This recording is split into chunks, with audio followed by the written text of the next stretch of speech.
بسم اللہ الرحمن الرحیم۔ تو عرض کر رہے تھے کہ اللہ رب العزت نے انبیاء علیہم السلام کو چن کر منتخب کیا ہے، اور یہ بات عرض کی تھی کہ کچھ عقائد ہمارے انبیاء علیہم السلام کے بارے میں، اور یہ بات عرض کی تھی کہ اللہ رب العزت نے جتنے بھی انبیاء علیہم السلام مبعوث کیے، منتخب کیے، اللہ رب العزت نے ان میں سے تقریباً 25 ایسے ہیں کہ جن کا تذکرہ قرآن کریم کے اندر ذکر فرمایا ہے۔ اور انبیاء علیہم السلام کے بارے میں جن کے نام ہمیں پتہ ہے، ان کے نام کے ساتھ ان کے نبی ہونے کا اور رسول ہونے کا اور اللہ کے قاصد ہونے کا عقیدہ رکھنا ضروری ہے، اور جن کے نام ہمیں پتہ نہیں ہے ان کے بارے میں ہمارا عقیدہ یہ ہے کہ بہت سارے نبی تھے، ان کے نام ہمیں پتہ نہیں ہے، لیکن چونکہ وہ بھی نبی تھے اس لیے ان پر بھی ہم ایمان تو رکھتے ہیں، اور انبیاء کی جماعت ہر نقائص سے پاک ہے، ہر اعلیٰ صفت سے وہ مزین ہیں۔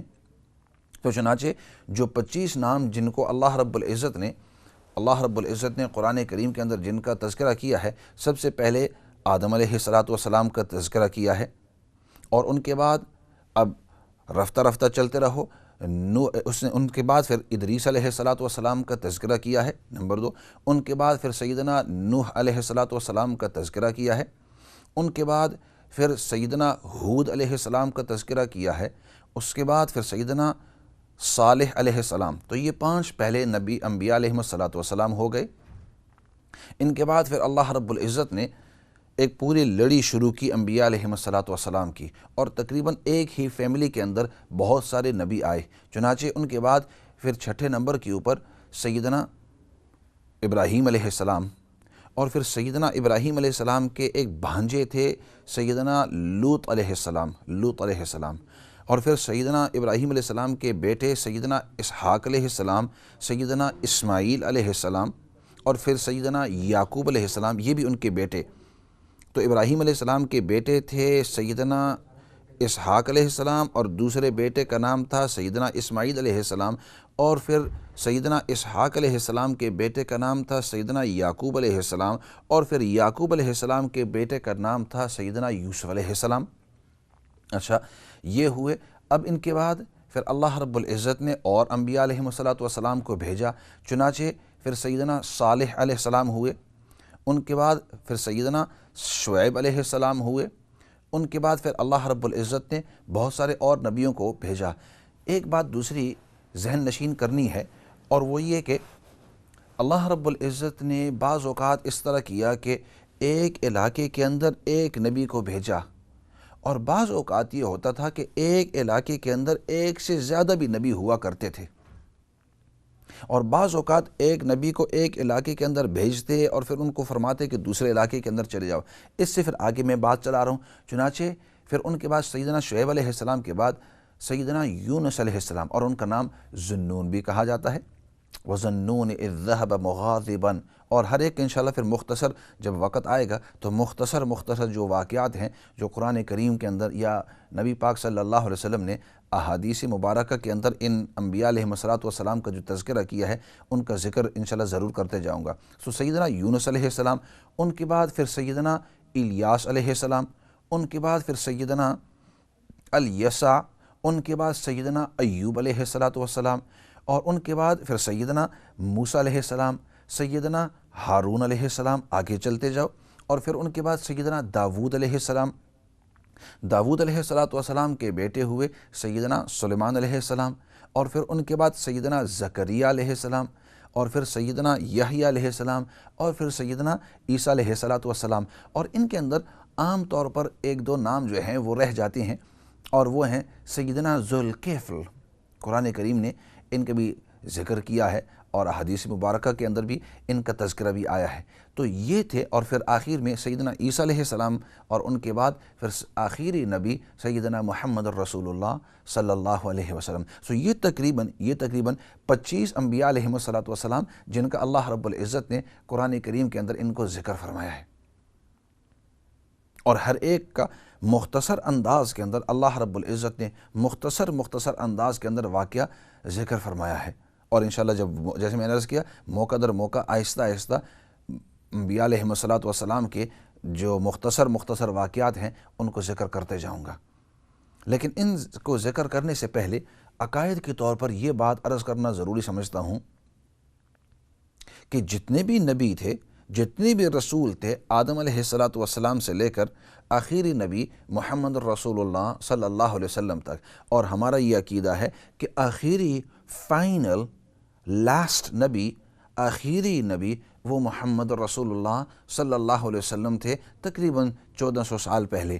آپ صلی اللہ علیہ وسلم کے بعد کوئی نبی نہیں آیا ہے اور کوئی نبی نہیں آ سکتا۔ یہ ایک مسلمان کا عقیدہ ہے۔ نبی پاک صلی اللہ علیہ وسلم نے، آپ صلی اللہ علیہ وسلم نے خود ارشاد فرمایا کہ انا خاتم النبیین لا نبی بعدی، میں آخری نبی ہوں، میرے بعد کوئی نبی نہیں ہے، میں آخری نبی ہوں، میرے بعد کوئی نبی نہیں ہے۔ اور حدیث مبارکہ کے اندر نبی پاک صلی اللہ علیہ وسلم نے یعنی عجیب انداز کے اندر، مختلف انداز کے اندر سمجھایا ہے، بلکہ ایک حدیث پاک کے اندر فرمایا کہ اس طرح سمجھو کہ یہ ایک بڑی بلڈنگ ہے، ایک بڑی عمارت ہے، اور وہ عمارت خوبصورت ترین طریقے سے وہ بنی ہوئی ہے۔ جو بھی اس کے پاس آتا ہے کہتا ہے کہ یہ مکمل عمارت ہے، لیکن اس میں سے ایک اینٹ ابھی تک باقی ہے۔ یہ اگر ایک اینٹ لگ جائے تو ہم کہیں گے کہ عمارت مکمل ہے۔ جو بھی ادھر آئے وہ یہ دیکھے کہ بہترین عمارت ہے، لیکن ایک اینٹ مسنگ ہے، ایک اینٹ ادھر نہیں ہے۔ فرمایا وہ آخری اینٹ میں ہوں، تمام انبیاء کی لڑی کے اندر آخری اینٹ میں ہوں۔ میں جب آ گیا ہوں، اللہ رب العزت نے مجھے جب منتخب کر دیا ہے، میں جب مبعوث کر دیا ہے، مجھے بھیج دیا، اب میرے پاس کوئی نبی نہیں آنے والا۔ اور پھر حدیث پاک کے اندر بلکہ امت کو سمجھایا بھی ہے کہ فرمایا کہ ایک وقت آئے گا اور لوگ نبوت کا میرے بعد دعویٰ کریں گے، یقین کرنا کہ وہ نبی نہیں ہوں گے، وہ جھوٹے ہوں گے۔ حدیث پاک کا مفہوم عرض کر رہا ہوں۔ تو ہمارا عقیدہ ہے کہ آخری نبی، فائنل پروفٹ محمد الرسول اللہ صلی اللہ علیہ وسلم ہے۔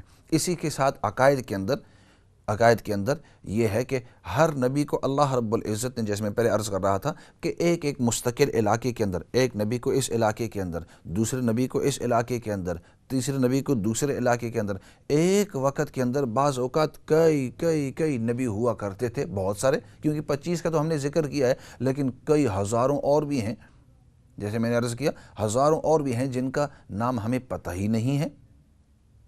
تو ایک وقت کے اندر، بلکہ ایک ہی علاقے کے اندر اللہ رب العزت ایک سے زائد انبیاء علیہم الصلوۃ والسلام کو منتخب کرتے اور وہ اس علاقے والوں کو یعنی سیدھی راہ کی رہنمائی کرتے۔ لیکن یہ ایک خاصیت ہے نبی پاک صلی اللہ علیہ وسلم کی کہ آخری نبی محمد الرسول اللہ صلی اللہ علیہ وسلم، ان کے لیے کوئی بارڈر نہیں، پورے دنیا آپ صلی اللہ علیہ وسلم کی ذمہ داری، اور آپ صلی اللہ علیہ وسلم سے لے کر آخری دن تک، قیامت تک، یہ پورا وقت، تو جگہ کے لحاظ سے اور وقت کے لحاظ سے نبی پاک صلی اللہ علیہ وسلم کی کوئی انتہا نہیں، کوئی لمٹ نہیں۔ آپ کی دعوت قیامت تک ہوگی، اور آپ کی جو علاقہ ہے وہ ایک بستی نہیں، ایک علاقہ نہیں، بلکہ پوری دنیا ہے۔ یہ کچھ عقائد تھے انبیاء علیہم الصلوۃ والسلام کے بارے میں۔ ایسے کرتے ہیں، کچھ قولیں بھی آئی ہوئی ہیں، لیکن واپس آئیں گے اور تفصیل سے کچھ اور باتیں بھی عرض کریں گے ان عقائد کے بارے میں، اور انبیاء علیہم الصلوۃ والسلام کے واقعات کے بارے میں، اور انبیاء علیہم الصلوۃ والسلام کے بارے میں کہ ان کا مقصد بعثت کیا تھا۔ اللہ رب العزت نے ان کو جب مبعوث کیا تو کیوں مبعوث کیا، اس کی وجہ کیا تھی، نمبر 1، اور نمبر 2 ان کا میسج آگے کیا تھا۔ یہ 2-3 چیزیں جس کی طرف انشاءاللہ دھیان دلاؤں گا۔ عام طور پر جب آپ سے ایک مسلمان ہونے کی حیثیت سے کوئی پوچھتا ہے کہ میرے بھائی یا بہن آپ مسلمان ہیں، آپ مجھے بتلاؤ کہ اللہ نے نبی کو بھیجا تو بھیجنے کی وجہ کیا تھی؟ آپ سوچ لو نا ایک منٹ کے لیے، تو وہ انشاءاللہ عرض کروں گا، تاکہ یہ جو ہمارے پروگرام ہوتے ہیں یہ ایجوکیشنل، یہ تعلیمی سلسلے کے انداز کے اندر ہو، تاکہ اس سے کوئی سیکھ سکیں، بجائے قصے کہانیاں کہہ کر ایک آدمی آوے اور پھر چلا جاوے۔ یہ مناسب نہیں ہے۔ یہ دعوت کے پروگرام ہوتے ہیں تاکہ آپ اس سے سیکھتے رہیں۔ تو یہ ذہن کے اندر کہ اب انبیاء کے بارے میں ہمارے کیا عقائد ہیں وہ آپ نے سیکھ لیا۔ انبیاء علیہم الصلوۃ والسلام جو 25 قرآن کریم کے اندر ذکر کیے ان کا بھی، اور پھر انشاءاللہ ان کی وجہ بعثت اور ان کا مقصد، ان کا انداز دعوت کہ کس انداز کے اندر دعوت دیا کرتے تھے، انشاءاللہ وقت جب آئے گا تو ان پہلوؤں کے اوپر بات چیت کریں گے۔ فی الحال ایسا کرتے ہیں، کالوں کی طرف جاتے ہیں اور پھر واپس آئیں گے کالوں کے بعد۔ پہلی کال کی طرف جاتے ہیں۔ السلام علیکم ورحمۃ اللہ وبرکاتہ۔ وعلیکم السلام۔ جی السلام علیکم ورحمۃ اللہ وبرکاتہ۔ وعلیکم السلام ورحمۃ اللہ وبرکاتہ۔ جی آپ میرا ایک سوال ہے آپ سے۔ جی میں محمد عاصم بول رہا ہوں لندن سے۔ محمد عاصم صاحب، ٹھیک ہے، بات کریں جی۔ میرا سوال ہے کہ ایک آپ کو پتا ہے، نام نہیں لوں گا، ایک جھوٹا شخص پیدا ہوا تھا، صحیح، جسے دعویٰ کیا تھا۔ اچھا، اس کے ماننے والے استغفر اللہ یہ کہتے ہیں کہ قرآن کریم میں یہ ہے کہ حضرت موسیٰ علیہ السلام نے کتابیں لکھی تھی۔ اچھا، مجھے بتائیں قرآن کریم میں کہاں ہے یہ؟ آج تک تو ہم نے سنا نہیں، جی تو کیسے دعویٰ کرتے ہیں کہ قرآن کریم میں کہ حضرت موسیٰ علیہ السلام نے کتابیں لکھی تھی؟ ہمارا سوال ان سے یہ تھا کہ مرزا کو کتابیں لکھنے کی کیا ضرورت تھی؟ تو ان کا جواب یہ تھا کہ موسیٰ علیہ السلام نے تو کتابیں لکھی تھی قرآن کریم میں، لیکن وہ قرآن کریم کا حوالہ نہیں دے سکے کہیں۔ تو میں نے کہا تمہارے اس میں ہوگا، پھر میں نے کہا تمہارے اس میں ہوگا، ہمارے نہیں ہے یہ۔ اس کا جواب دیں پلیز ضرور، جزاک اللہ خیر۔ السلام علیکم ورحمۃ اللہ وبرکاتہ۔ وعلیکم السلام ورحمۃ اللہ وبرکاتہ۔ اگلی کال کی طرف جاتے ہیں جی۔ ہیلو، السلام علیکم۔ وعلیکم السلام ورحمۃ اللہ وبرکاتہ۔ جی مولانا صاحب، میں ایک سوال آپ سے پوچھنا چاہتی ہوں معذرت کے ساتھ۔ جی میرا یہ سوال ہے، نبی کریم صلی اللہ علیہ وسلم کا اتنا پیارا گھرانہ، حضرت فاطمہ الزہرا، حضرت علی رضی اللہ تعالیٰ عنہ، آپ کے نواسے، اس خاندان کے اندر گھس کر نفرت اور حسد اور بغض کی دیواریں قائم کرنا، اور وہ تو ایک جسم اور ایک جان ہے، لیکن اس کے اندر جا کر دیواریں اتنی بڑی بڑی اور ایک اپوزیشن، دین کی اپوزیشن بنانا، تو یہ ہم علماء کرام اویئرنیس کیوں نہیں دیتے اور اس کے اوپر اتنی خاموشی کیوں ہے؟ ٹھیک ہے، انشاءاللہ اس کے اوپر بھی بات چیت کر لیں گے۔ ٹھیک ہے، بہت اچھا آپ نے دھیان دلایا، تو ضرور اس کی طرف بھی انشاءاللہ لوگوں کے دھیان دلائیں گے۔ اگلی کال کی طرف جاتے ہیں جی۔ السلام علیکم ورحمۃ اللہ وبرکاتہ۔ السلام علیکم مفتی صاحب۔ وعلیکم السلام ورحمۃ اللہ وبرکاتہ۔ مفتی صاحب، میں نے پوچھنا تھا، یہ میں آیت کریمہ صحیح پڑھ رہی ہوں، لا الہ الا انت سبحانک انی کنت من الظالمین؟ جی ہاں، بس اسی طرح ہے کہ لا الہ الا انت سبحانک انی کنت من الظالمین، اور یہ وہ آیت۔ جی مفتی صاحب، ایک اور پوچھنا تھا، یہ میں دعا صحیح پڑھ رہی ہوں، اللہم اجرنی فی المصیبتی واخلفنی خیرا منہا؟ وہ اس طرح ہے کہ اللہم اجرنی فی مصیبتی واخلفنی خیرا منہا۔ یہ دعا آپ نے اچھا یاد دلا دیا، سامعین جو ناظرین ہیں ان کے لیے بھی یہ فائدہ مند ہوگی، اور اس کے اوپر میں تھوڑی سی بات کرنا چاہتا ہوں۔ مجھے پتہ ہے کافی کالیں انتظار کر رہی ہیں، لیکن وہ کہتے ہیں موقع سے فائدہ اٹھا لو۔ یہ جو ٹھیک ہے، اگر آپ رکھنا چاہتے ہیں آپ رکھ سکتے ہیں۔ مفتی صاحب، بس میں دعا کروانی تھی۔ مفتی صاحب، میری بہت سخت بیماری ہے، MS ہے، میں دعا پڑھتی رہتی ہوں، اللہ کو یاد کرتی رہتی ہوں، لیکن اب میں بڑی تھک گئی بیماری سہ کے۔ تو مجھے ایک اور مفتی صاحب نے بتایا تھا، فَادْعَا رَبَّهُ أَنِّي مَغْلُوبٌ فَانْتَصِرْ، یہ میں صحیح پڑھ رہی ہوں؟ دوبارہ پڑھیں۔ فَادْعَا رَبَّهُ أَنِّي مَغْلُوبٌ فَانْتَصِرْ، وہ اس طرح ہے فَدَعَا رَبَّهُ أَنِّي مَغْلُوبٌ فَانْتَصِرْ۔ یہ میں صحیح بس یہ پڑھ رہی ہوں، آپ دعا کیجیے گا مجھے اللہ صبر دے رہا۔ اگر آپ اخیرہ حصہ پڑھیں تو وہ بھی کافی ہے۔ یہ سیدنا نوح علیہ السلام کی دعا ہے جو اللہ رب العزت نے ذکر کی ہے۔ تو رب انی مغلوب فانتصر، پہلا حصہ جو ہے فدعا ربہ، یہ اگر نہ بھی پڑھیں تو دوسرا جو حصہ ہے وہ اصل ہے کہ رب انی مغلوب فانتصر، کہ میرے پروردگار میری حالت مغلوب ہونے کی ہے، تو ہی میری مدد فرما۔ تو جب انسان سخت حالات کے اندر ہو تو اس وقت یہ دعا پڑھنا چاہیے۔ ٹھیک ہے انشاءاللہ۔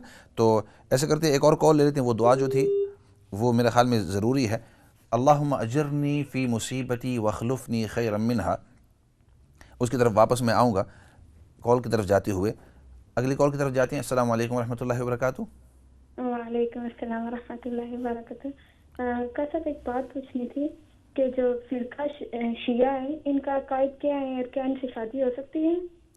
ٹھیک ہے, بہت بہتر جی. اچھا, السلام علیکم. وعلیکم السلام ورحمۃ اللہ وبرکاتہ. اگلی کال کی طرف جاتے ہیں جی. السلام علیکم. وعلیکم السلام ورحمۃ اللہ وبرکاتہ. جی سر, میں بول رہا ہوں محمود یعقوب بیٹسوٹ سے. آپ کی آواز ذرا آہستہ سے بات کریں, ذرا آواز کٹی کٹی آ رہی ہے. اچھا, میں بیٹسوٹ سے بولوں, میرا ایک مسئلہ آپ سے پوچھنا ہے. میرا خیال میں آپ کے جو ٹی وی کی آواز ہے نا وہ لگی ہوئی ہے, اس کو ذرا کم کر دیں, اس لیے آپ کی صاف نہیں آ رہی. نہیں, میں سر دوسرے روم میں ہوں. اچھا, دوسری, ٹھیک ہے, اب بات کریں. جی, یہ مسئلہ یہ ہے کہ ہم کام کرتے ہیں, ہمارا بریک ٹائم ہے 1:30, لیکن جمعے کے دن ہمیں جو ہمارے نزدیک مسجد ہے اس کا ہم خطبہ نہیں سن سکتے, اور جو ہم سے تھوڑی سی دور ہے وہ ہمیں 2:15 پہ جمعہ جاتے ہیں, ہم کام سے لیٹ ہو جاتے ہیں. بھائی آپ کی مجھے اتنی صرف بات سمجھ آئی کہ آپ کام پر ہوتے ہیں, بریک ٹائم ہوتا ہے, نماز کا وقت ملتا ہے, اور پھر اگلی بات کہ جمعہ ہوا ہے پھر خطبہ ہوا, یہ باتیں آپ کی پورے میرے تک نہیں پہنچی. اگر دوبارہ آہستہ سے ذرا آپ بات کریں اور ہو سکتا ہے کہ سمجھ آ جاوے, یا ایسے کریں کہ فون رکھ کے دوبارہ پھر کوشش کریں انشاءاللہ. ایسے کرتے ہیں, وہ ایک دعا تھی, اور پھر یہ جو سوالات ہیں کافی آ گئے ہیں, ان سوالات کے جواب ضرور میں عرض کروں گا. لیکن وہ جو دعا ایک سسٹر پڑھ رہی تھی, اللہم اجرنی فی مصیبتی وخلفنی خیرا منہا, یہ حدیث پاک کے اندر یہ دعا آئی ہوئی ہے. اور یہ دعا اس وقت انسان پڑھتا ہے کہ جس وقت اس سے کوئی قیمتی چیز گم ہو جاوے, یا اس سے چھوٹ جاوے, یا مس پلیس ہو جاوے, یا اس کے اوپر اس قسم کی مصیبت آ جاوے. اللہم اجرنی فی مصیبتی, اس کو بار بار میں اس لیے عرض کرتا ہوں تاکہ سنتے سنتے انسان کو یاد ہو جاوے. چابیاں کہیں گم ہو گئی, کوئی پیسے کہیں گم ہو گئے, زیورات گم ہو گئے, انسان سے اولاد گم ہو, کوئی بھی چیز اس طرح ہو, تو اس وقت یہ آپ انسان یہ پڑھ سکتا ہے.